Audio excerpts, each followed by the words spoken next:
Master minds commerce చదవాలనుకునే 10th inter విద్యార్థుల తొలి ఎంపిక. అమరావతిలో కొలువైన టీటీడీ వెంకటేశ్వర స్వామి ఎలా ఉన్నారు?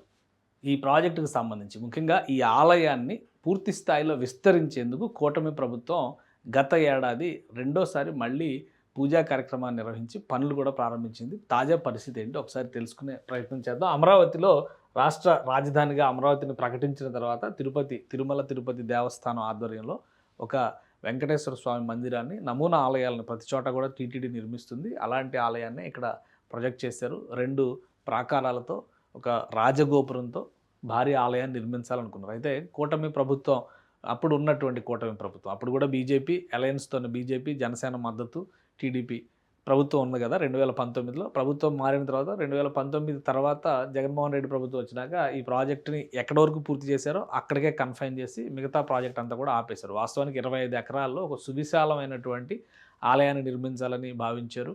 విజయవాడ కనకదుర్గమ్మ గుడికి వచ్చిన వాళ్ళందరూ కూడా ఈ ఆలయానికి రావాలనేది ప్రణాళిక. తిరుపతిలో ఎలాంటి సేవలు జరుగుతాయో అలానే తిరుపతిలో ఎలాంటి కార్యాచరణ అమల్లో ఉందో అవన్నీ ఇక్కడ చేయాలని చెప్పి భావించారు. సో అవి మొత్తానికి అప్పుడు ఆగిపోయిన తర్వాత మళ్ళీ రెండోసారి 2025లో ముఖ్యమంత్రి చంద్రబాబు నాయుడు దీనికి సంబంధించిన భూమి పూజ చేశారు. విస్తరణ కార్యక్రమాల పనులను ప్రారంభించారు. అంటే ఒక ప్రాకారంతో ఉన్నటువంటి ఆలయాన్ని 2 ప్రాకారాలుగా విస్తరించేటువంటి ప్రణాళిక. ప్రస్తుతం అక్కడ జరుగుతున్నటువంటి పనులు, శిల్పాలు, ముఖ్యంగా ఇక్కడ ఏమేమి నిర్మించబోతున్నారు ఇది కూడా ఒక ఆసక్తికరమైనటువంటి అంశం అవుతుంది. ప్రాజెక్టుకు సంబంధించినటువంటి డీటెయిల్స్. ఇది 2025 నవంబర్ 27న చేసినటువంటి భూమి పూజ కార్యక్రమం అనమాట. సో ఇప్పుడు దీని విస్తరణ దాదాపు 260 కోట్ల రూపాయలను ఖర్చు పెట్టి విస్తరణ చేస్తున్నారు. ఈ విస్తరణ పనుల్ని మనం ఒకసారి గమనించి చూస్తే అసలు ప్రణాళిక ఏంటంటే, ఇది మందిరానికి సంబంధించినటువంటి ఫస్ట్ అప్పుడే తయారు చేశారు ఈ నమూనా. అక్కడ టెంపుల్కి వెళ్తే కూడా మీరు చూడొచ్చు. ఇది రాజగోపురం, వెనక మందిరం అనమాట. ఇప్పుడు ప్రజెంట్ మందిరం ఈ ప్లేస్ వరకు మాత్రమే నిర్మాణం అయి ఉందన్నమాట. అంటే గత ప్రభుత్వం కంప్లీట్ అయ్యే నాటికి, ఆ ప్రభుత్వ అవకాశం 2019లో ప్రభుత్వం మారే నాటికి అయినటువంటి ప్రాకారం ఇది. ఇది ఆలయానికి సంబంధించినటువంటి లోపలి భాగం, ఇది గర్భగుడి భాగం, ఇదంతా మండపం అనమాట. ఇక్కడ ఇది ప్రాకారం లోపల ఉన్నది. ఇది కాకుండా రెండో ప్రాకారం, ఇది పెద్ద ప్రాకారం అనమాట. 4 వైపులా కూడా గోపురాలు వస్తాయి. ఇది మహారాజు గోపురం అంటారు. అంటే ఎంట్రన్స్ వైపు వచ్చేది మహారాజు గోపురం అంటారు. చాలా పెద్ద గోపురం అక్కడ వస్తుంది అనమాట. దానికి తగ్గట్టుగా రెండవ స్పేస్ కూడా వస్తుంది. ఇది అప్పుడు తయారు చేసింది. యాక్చువల్గా ఇంత కట్టాలి, కానీ ఇక్కడ వరకు మాత్రం నిర్మాణం అయిన తర్వాత కూటమి ప్రభుత్వం మారింది. అప్పుడు గవర్నమెంట్ పడిపోయింది, వైసీపీ ప్రభుత్వం వచ్చింది, అక్కడికి ఆపేశారు. ఇప్పుడు మళ్ళీ ఆ విస్తరణ ప్రణాళికను అమలు చేస్తుంది. ఎందుకంటే ఇది ఇటు సీడాక్సిస్ రోడ్డుకి అటు కరకట్ట రోడ్డుకి మధ్యలో వచ్చేటువంటి ఆలయం. అందుకని టూరిస్టులు రాకకి కూడా ఇది చాలా వరకు, పక్కనంతా కూడా రివర్ ఫ్రంట్ డెవలప్మెంట్ ప్రోగ్రామ్ని చేయాలి అనేది కదా ప్రభుత్వం స్టార్టప్ ఏరియా అని చెప్పిన పేరు పెట్టారు. అవన్నీ కూడా టూరిజం బేసిస్లో డెవలప్మెంట్ అవుతాయి. తీర్థయాత్రా స్థలంగా పక్కనే ఉన్నటువంటి విజయవాడ దుర్గగుడి, అలానే మంగళగిరి నరసింహస్వామి ఆలయం, ఇటు పక్కన అమరావతి అమరేశ్వర స్వామి ఆలయం, మధ్యలో ఈ తిరుమల వెంకటేశ్వర స్వామి ఆలయం.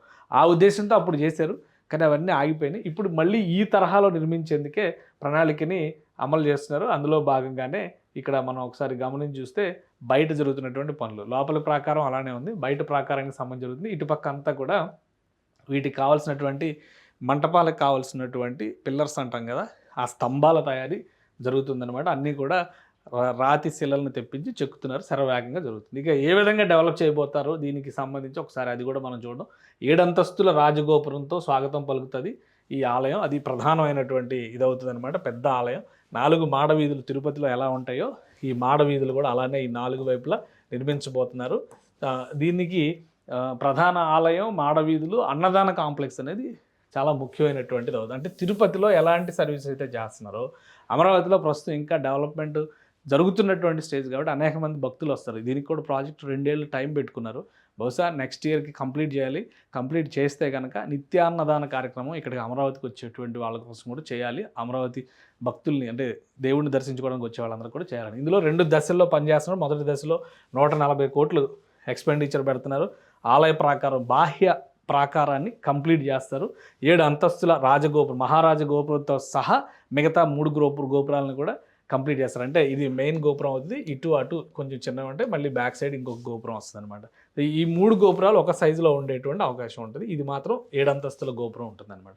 అలానే ఆంజనేయ స్వామి ఆలయం కడుతున్నారు, ఇక్కడ ఒక కోనేరు కడుతున్నారు, ఇటు ఆర్జిత సేవ మండపం అని చెప్పని ఆర్జిత సేవల కోసం మండపం చేస్తున్నారు, మాడవీధులను డెవలప్ చేస్తారు, అన్నదానం కాంప్లెక్స్, యాత్రి నివాసు, అర్చకులు ఉండడానికి క్వార్టర్లు, పార్కింగ్ సదుపాయాలు ఇవన్నీ రెండో ఫేజ్లో 120 కోట్లు ఖర్చు పెట్టి రెండో ఫేజ్లో కడుతున్నారు.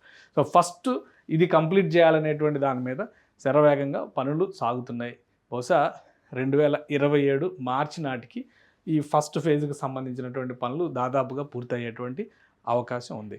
సో తిరుపతికి వెళితే ఎటువంటి అనుభూతి కలుగుతుందో అమరావతికి వస్తే కూడా అదే అనుభూతి కలగాలనేటువంటి ఆలోచనతో టీటీడీ సౌజన్యంతో ఈ కార్యక్రమాన్ని ప్రభుత్వం నిర్వహిస్తుంది. నిజానికి అమరావతి రాజధాని కాదా అనేటువంటి సంక్షోభం ఏర్పడినప్పుడు కూడా అమరావతి నుంచి తిరుపతికి, కోర్టు నుంచి న్యాయస్థానం నుంచి దేవస్థానానికి అమరావతి రైతులు చేసినటువంటి పాదయాత్ర తర్వాత వచ్చినటువంటి సక్సెస్, కోర్టు తీర్పు అనుకూలంగా వచ్చింది, కూటమి ప్రభుత్వం వచ్చింది, చివరికి గెజిట్ వచ్చి అమరావతి రాజధాని అనేటువంటి స్థిరంగా నిలబడిపోయింది.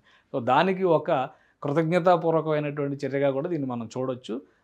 కనకదుర్గ గుడికి వచ్చేటువంటి భక్తులందరూ కూడా ఇకపైన ఇక్కడ దర్శించే విధంగా ఏర్పాట్లు జరుగుతాయి. సీడాక్సిస్ రోడ్డు నేషనల్ హైవే కనెక్టివిటీ అవ్వడం, రాకపోకలకు అనుకూలత ఏర్పడిన తర్వాత ఇది ఖచ్చితంగా మరొక ముఖ్యమైనటువంటి తీర్థయాత్రా స్థలిగా అమరావతిలో మారేటువంటి అవకాశం ఉంటుంది.